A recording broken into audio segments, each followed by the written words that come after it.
On a quiet July day in 2004, a young woman's life changed forever. Leigh Matthews, a 21-year-old university student, was abducted, held for ransom, and ultimately murdered.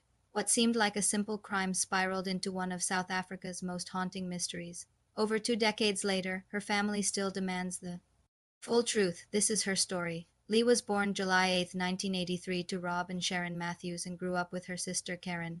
At the time of her abduction, Leigh was studying BCom Finance at Bond University in Morningside, Johannesburg. Her 21st birthday was planned for July 10, 2004, just one day after she disappeared. Friends and family described her as intelligent, ambitious, and full of potential.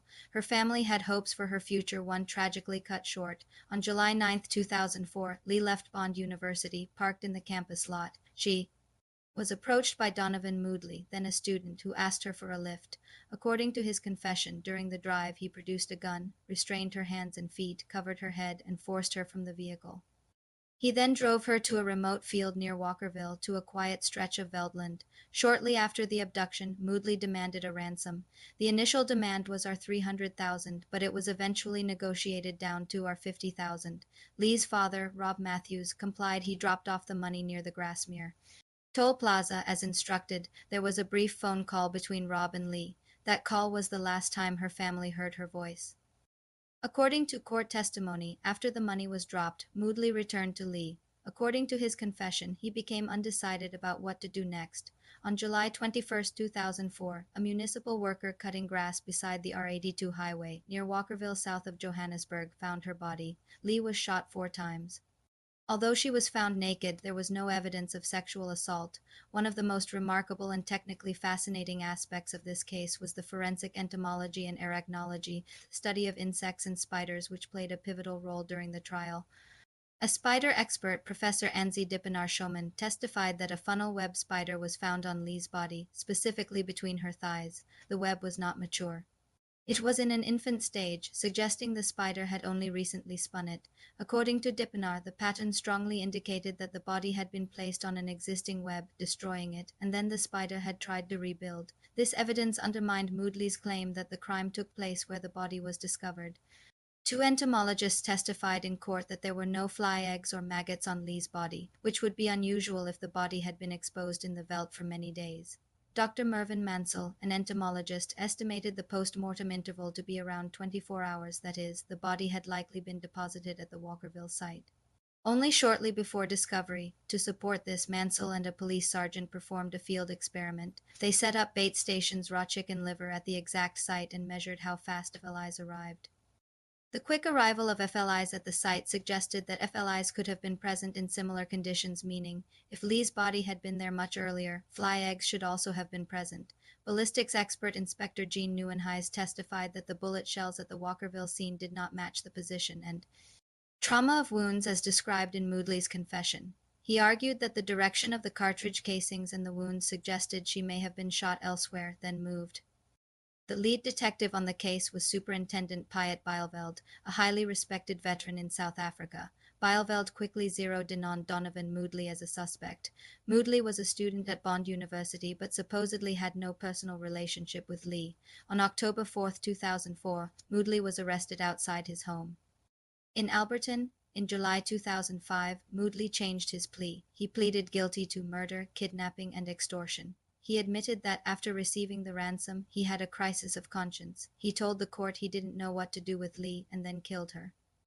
According to Moodley, he shot her in the back of her head, then shot her 3 more times, dragged her into bushes, and then later burned her clothes. He claimed he later retrieved her ring, a chilling detail. Judge Jup Labuschagne found him guilty and sentenced him to life imprisonment for murder, plus 15 years for kidnapping, and 10 years for extortion. Crucially, the judge also stated in his ruling that he believed Moodley had not acted alone, suggesting others were involved. In the years after his conviction, Moodley repeatedly changed his story. He claimed to have been framed or forced by other criminals to do the kidnapping. At one point, he said there were 3 drug dealers involved. In his parole applications, he offered yet another version, that he kept Leigh's body in a manhole in swampy terrain before dumping it where she was found, a detail his lawyer later repeated. Despite his changing narrative, multiple appeals failed. A leave to appeal application was withdrawn in 2005. In 2010, his attempts through the Supreme Court of Appeal and even the Constitutional Court were rejected. His request for a retrial was dismissed in 2012. Moodley became eligible for parole in 2018. In January 2022, he had a parole hearing. Leigh's parents submitted a 131-page impact report to argue against his release, calling him dangerous, unrepentant, and not fully accountable, in December 2022. A court ordered a new parole hearing, saying the previous hearing had procedural issues.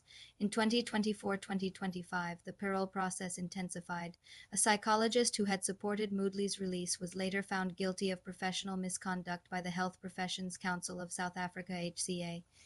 In September 2025, the Correctional Services Department confirmed that his parole process was still under review, not yet finalist. The parole board recommended his release. The Matthews family, especially his father, Rob, publicly slammed the recommendation. They say Moodley has not taken accountability and that there are still too many unanswered questions. According to his lawyer, Moodley told the parole board he acted alone, shot Leigh, kept her body in a manhole or swamp, and later placed her in the field so it would be found. However, the family and their legal team argue the board was not given his full case management committee file, and they were not given direct access to all psychological or social worker reports. Here are the key unresolved issues that continue to fuel public debate and the Matthews family's pain. Who really helped Moodley? The judge at sentencing believed there were accomplices, but none have been publicly convicted. Where was Leigh's body kept for those 12 days? The spider web and insect evidence suggest it wasn't on the veld the whole time.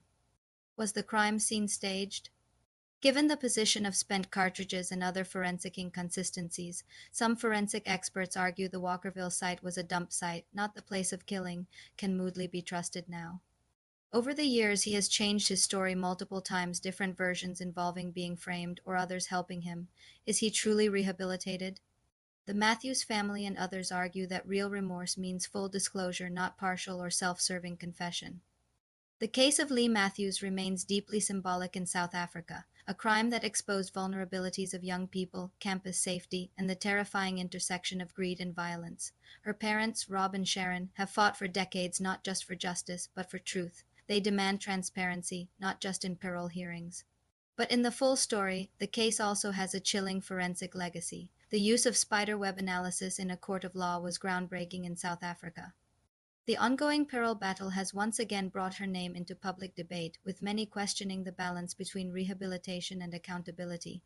This is not just a story of a crime, it's a continuing fight. A life was lost, but the scars remain. For Leigh's family, the questions never ended. For the public, the case still challenges how we think about justice, forgiveness, and truth. What do you make of Moodley's shifting versions? Do you believe that forensic spider and insect evidence is strong enough to suggest the body was moved? Is the decision to recommend parole justified, or would you demand more from someone convicted of such a brutal crime? We want to hear your thoughts. Please share in the comments below. Leigh Matthews mattered. Her memory matters. And while the legal system continues its work, her story urges us to remember. Justice is not just a destination. It's a journey, and in her case, the map remains incomplete. Until next time, we are case closed. Stay aware. Stay safe, and remember, every life, no matter how short, leaves an imprint.